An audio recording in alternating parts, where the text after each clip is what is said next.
네, 2022년 6월 1일 이정훈입니다. 지금 시각이 저녁 7시가 다 돼가는데요. 지방선거 결과가 뭐 오늘 밤이나 6월 2일 새벽이면 나오겠죠. 네, 그거는 그거대로 두고 오늘은 우리의 생존과 관련된 문제를 살펴보겠습니다. 러시아 우크라이나 전쟁을 통해서 본 인도의 선택입니다. 인도는 러시아로부터 공격 원잠 2척을 받기로 했습니다. 두 번째 함을 곧 받기로 했습니다. 근데 우리는 공격 원잠은 건조할 수 있도록 용인을 받지 못했고 또 핵공유도 받지 못하고 있습니다. 인도와 우리의 외교술, 러시아 우크라이나 전쟁과 관련해서 설명드리겠습니다. 지금 러시아는 몸은 쿼드에 있습니다.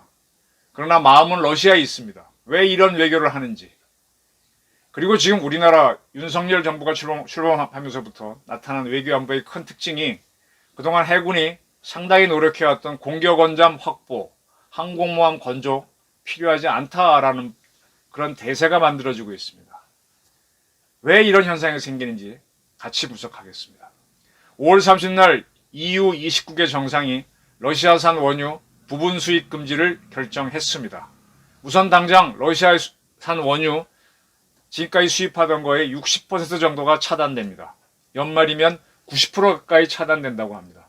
헝가리 같은 나라는 헝가리는 내륙 국가잖아요. 바다를 통해서 유조선이 들어올 수가 없으니까 여기에 반대해서 그런 나라들만 공급받고 나머지 나라들은 다 차단하겠다 이런 쪽으로 가는 것 같습니다. 러시아는 이렇게 원유를 팔아서 러시아의 수출의 상당 부분이 원유죠. 원유 수출이죠. 이걸로 무기를 사고 있는데 애를 먹을 것이다 라는 분석이 나옵니다. 그런데 여기에 구멍이 있습니다. 중국과 인도가 유럽이 수입하지 않는 원유를 대거 사들이고 있습니다. 결국은 러시아는 이 두 나라의 원유를 팔아서 그 돈으로 무기, 병력 만들고 있습니다. 미국 CNN 보도에 따르면 우크라이나 전쟁이 막 시작된 3월, 2월에 시작됐죠. 2월 말에. 3월에는 인도가 43만 톤을 러시아에서 수입했는데 그때 바로 이제 미국이 뭐 러시아 원유 제재를 하고 막 들어가니까 러시아가 이제 유럽에 대한 수출이 조금 줄어갔었죠. 근데 4월에 인도는 101만 톤, 5월에는 336만 톤 팍팍 늘리고 있습니다. 아직 5월은 굉장히 늘리고 있습니다. 작년 대비 5월 수입량은 월 평균으로 따지면 9배 이상 급증했습니다. 중국도 17만 5천 배럴을 도입해서 지난해 월 평균 수입량보다 11% 늘리고 있습니다. 왜 이렇게 중국이 이렇게 하는 건 이해가 돼요. 중국과 또 러시아가 친하냐? 그것도 아닙니다. 근데 중국은 또 미국하고 각을 세우고 있으니까, 러시아도 미국과 각을 세우고 있으니까, 그런 면에서 또 서로 친구죠. 그래서 서로 협조하는 걸 수도 있고요. 근데 인도는 뭐냐 이거예요. 인도는 쿼드잖아요. 중국을 견제하기 위해서 일본, 미국, 호주와 쿼드를 결성했는데, 중국에 대해서는 봉쇄로 가면서 러시아한테는 친하게 가니까 이게 참 미국으로서는 환장을 노릇입니다. 인도가 어떤 나라냐? 지금 석유 수입 국가 1위를 따지라면 미국은 수출도 많이 하고 수입도 많이 합니다. 그 다음에 중국, 그 다음 일본, 그 다음 인도, 한국, 이 나라가 세계에서 석유 수입 가장 많이 하는 나라입니다. 미국 빼고 나면 중국, 인도, 한국, 일본인데 우리하고 일본은 미국과 같이 계를 갖춰서 러시아산 석유를 덜 수입하겠죠. 근데 인도하고 중국이 수입해버리면 세계에서 가장 많이 원유를 도입하는 나라 중 두 나라가 도입하게 되면 러시아는 타격을 안 입죠. 인도의 석유 천연가스부 장관은 러시아산 원유를 구매하겠다라고 직접 밝히고 있습니다. 그리고 지금 스위프트인가요? 국제 결제망에서 러시아 은행을 배제시키고 러시아 루블화를 통화를 못하게 했는데 인도는 이 러시아가 원유를 팔 때 달러로 결제해야 되는데 그러지 말고 러시아 화폐인 루블 하나 인도 화폐인 루피아로 하자 이런 방안도 검토하고 있어요. 상당히 도와주고 있죠. 그렇다고 해서 또 인도가 러시아하고 경제가 단단히 묶인 나라냐? 아닙니다. 러시아가 수입하는 물품 가운데 러시아산은, 인도가 수입하는 물품 가운데 러시아산은 2 내지 3%에 불과합니다. 그렇게 경제적으로 유대는 많지 않은데 이렇게 가고 있는 거예요. 지금 인도는 어느 정도인가 하면 유엔 총회에서 러시아 규탄 결의안을 내거나 안보리에서 내면은 이 비상임 이사국인데 기권하고 그렇게 나갑니다. 왜 이러느냐, 왜 이러냐, 이게 상당히 궁금해하는데 결국은 군사 관계입니다. 역시 이 문제는 한국과 미국이 동맹이듯이 인도와 러시아도 동맹 방위협정은 맺지 않았지만 그에 준하는 단단한 군사 관계를 맺고 있다는 점에 주목해야 됩니다. 현재 과거에는 인도는 비동맹 외교를 했기 때문에, 인도는 나라를 세우고 난 다음부터 영국에 독립해서 그때 수상이 러시아, 소련을 방문하면서부터 친러 정책에 기반하던 비동맹 외교를 했었죠.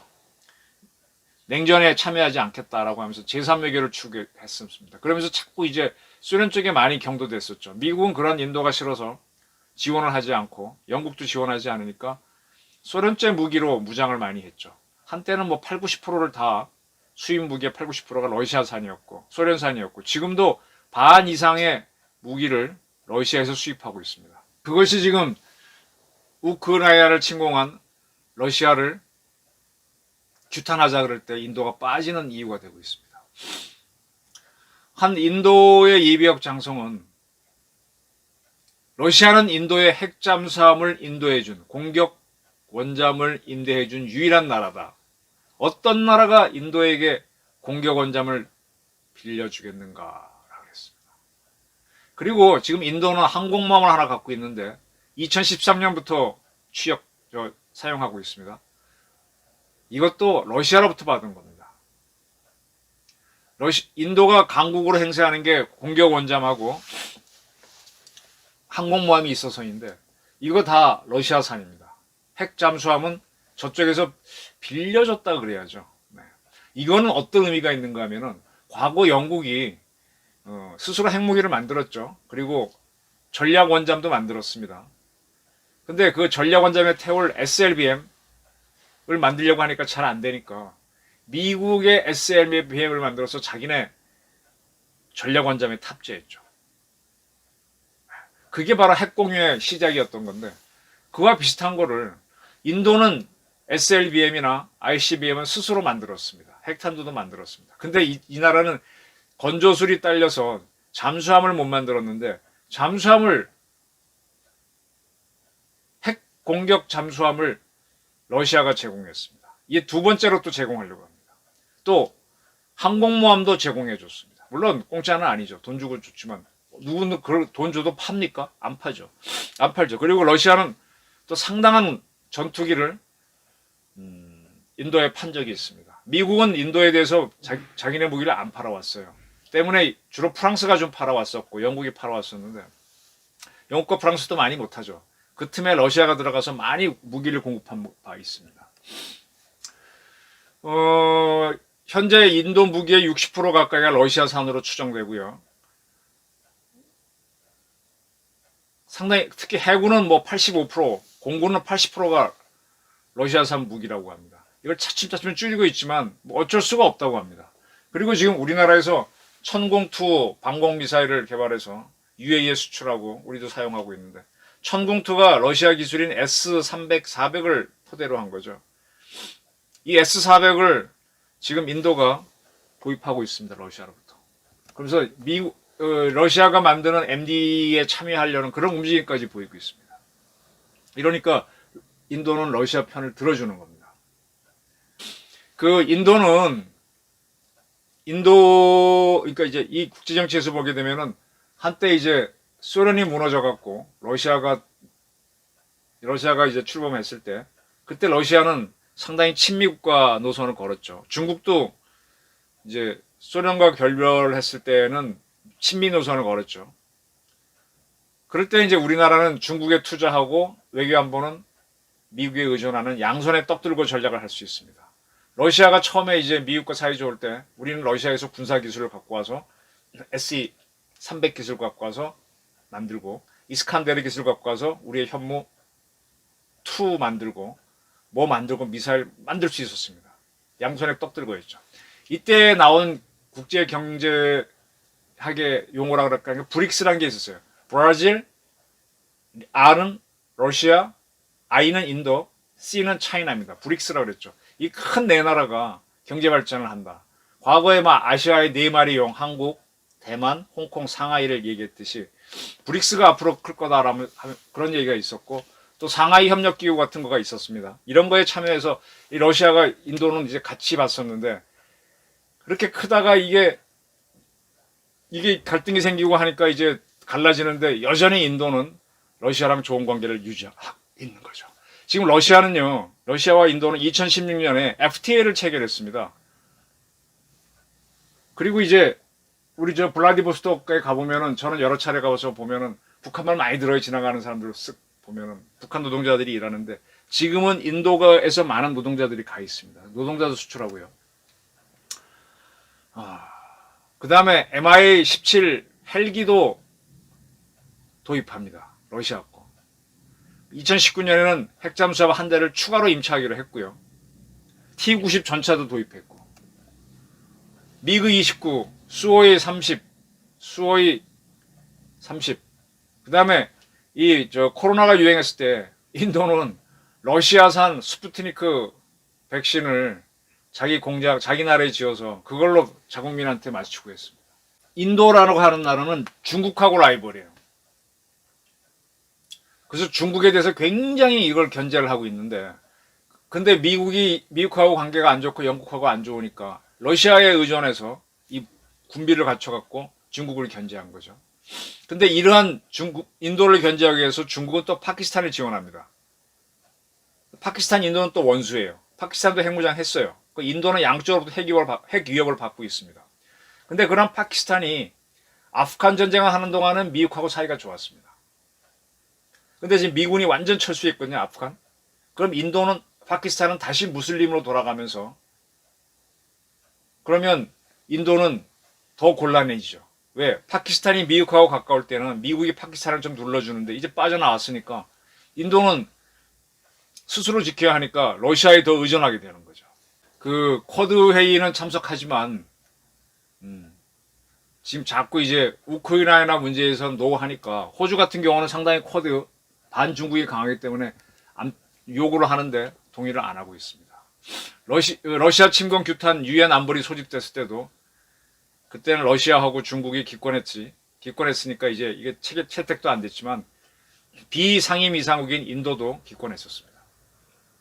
3월 21일 바이든 미국 대통령은 나토와 태평양에는 통일전선이 있다. 나토에는 반러시아, 태평양에는 반중 전선이 있죠. 근데 인도가 흔들리고 있다는 점이 있다. 불만이다. 이렇게 밝힌 바가 있습니다. 자, 이걸 보면서요, 저는 이제 우리 외교로 돌아가겠습니다. 지금 우리는 윤석열 정부가 들어선 다음에 이제 문재인 정부가 하지 않았던 한미 동맹을 굉장히 강화했습니다. 이번에 5월 21일 정상회담에서 많은 이제 한미 관계 복원이 있었지만, 지금 북한이 7차 핵실험을 앞두고 ICBM 완성했는데 우리 생존을 위해서 필요한 핵 공유를 하지 않았습니다. 물론 추진하기 어렵다는 건 제가 압니다. 근데 강하게 거론했는지는 계속 의문점으로 남아요. 그냥 좋아 하고 넘어간 것 같아요. 그럼 핵 공유를 안 했다. 그러면 한국이 공격 원잠을 우리는 배를 건조 잘하니까 양해를 좀 받아내야 되는데, 뚜렷한 건 아직 없어요. 저는 할 수 있다라고 보는 거는 SMR, 소형 모듈 원자로를 양국이 같이 하기로 했는데, 그러려면 그 원자로는 20% 농축 우라늄을 써야 되니까, 그 SMR은 또 조금만 바꾸면은 공격 원잠용 원자로가 될 수 있으니까 가능을 하다라고 보시면 더 받아냈어야 된다는 거죠. 그 다음에, 근데 이걸 받아내지 못한 이유 중에 하나는, 이 문재인 정권에서 초기 국방부 장관을 해군 총장 출신의 송영부 씨가 하다가, 그 다음에는 공군 참모총장 출신이 했었죠. 나중에 서욱 씨가 육군 출신이 하긴 했지만, 노무현, 임재인 이런 좌파 정권이 들어서면은 꼭 해공군을 우대하고 보수 정권은 육군을 우대하는 게 이게 눈에 띄게 드러나요. 근데 앞으로 전략 무게는 점점 해군하고 공군이 갖게 됩니다.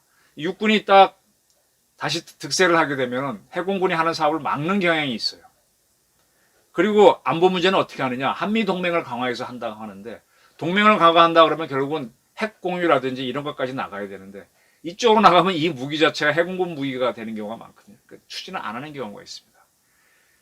이명박 정부 때 한미 동맹을 강화하면서 국방비 증가율은 노무현 정부보다 못했었습니다. 그러다가 천안함 터지고 연평도 터지고 당황했었죠. 한미 동맹만으로 풀려고 하다가 그렇게 연거푸 북한에 2번 받고 나니까 이 정권이 그냥 후루루루 힘이 없어져 버렸잖아요. 촛불 시위 때문에 무너진 것도 있지만 북한한테 되게 당했었습니다. 윤석열 정부에서도 제가 지금 굉장히 우려되는 게 육군이 다시 들어간 건 뭐 그건 좋습니다. 근데 특히 지금 항공모함 사업을 세우려고 애를 쓰죠. 공격원잠 사업도 뭐 거론이 안 되고 그것도 가만히 냅두고 있고 좀 그러지 말라. 우리 생존을 위해서 2가지 사업을 추진해라. 그리고 F-35B 도입 사업도 좀 해라. 해야 됩니다. 그 한미 동맹만으로 믿고 가다가 한참 당했던 게 이명박 정부란 걸 잊지 마시고요.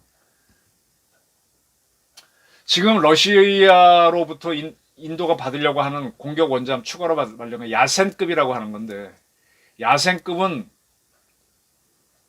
885급, 타입 885급, 러시아는 그렇게 분류하죠. 무려 톤수가 물속에 들어가면 13,000톤짜리입니다. 물 위에 뜨면 한 9,000톤 되고요. 그건 뭐냐? 우리나라의 이지스 구축함 크기라는 얘기입니다. 그럼 여기에 SLBM 핵탄두 다른 거 자기네가 개발했으니까 달면은 중국하고 견제할 수 있고 인도양의 패자가 될 수 있죠. 이 정도를 제공해 줍니다. 우리는 공격 원자는 우리가 스스로 만들겠다는 거예요. 현재 검토되는 건 한 5,000톤짜리입니다. 그리고 우리는 핵탄두도 올리지 않습니다. 이런 걸 지원받으니까 인도는 러시아를 옹호해 주는 겁니다. 지금 우리가 지금 미국을 굉장히 지원하고 현대 자동차는 미국에 100억 달러를 투자하고 삼성전자도 상당히 투자하고 SK 뭐 다 투자합니다. 이렇게 하면서 우리는 왜 전략 무기를 확보해 가지 못하고 그리고 북한에 대해서 야 너희 핵무기 가져? 안 포기해? 그럼 우리도 핵무장 할 거야. 중국과 북한에 대해서 미국에 대해서 북한이 핵을 완전히 폐기하면 우리도 버린다는 전제하에서 조건부 핵무장으로 가는 그런 외교술 보여야죠. 공격 원잠은 그 사전에 갖고 그 다음에 거기다 F-35B 스텔스를 실을 수 있고 스텔스기는 미국이 제공한 원자폭탄을 투하할 수도 있는 비행기잖아요. 적 레이더에 안 걸리고 그런 항공모함을 가져야죠. 이런 거를 좀 했으면 합니다. 인도가 쿼드를 흔들흔들하게 하면서도 자기네 국익을 추진하는 거 얄밉죠. 얄밉지만 그렇게 챙겨가는 걸 보면서 우리도 좀 미국에 대해서 또 우리 육군이 주도하는 윤석열 정부에서의 국방정책 그거 위주로만 가지 말고 공격 원장과 항공모함 챙겨라. 오늘 그 말씀을 드리려고 인도는 왜 러시아와 협력하는가를 분석해 드렸습니다. 경청해 주셔서 감사합니다.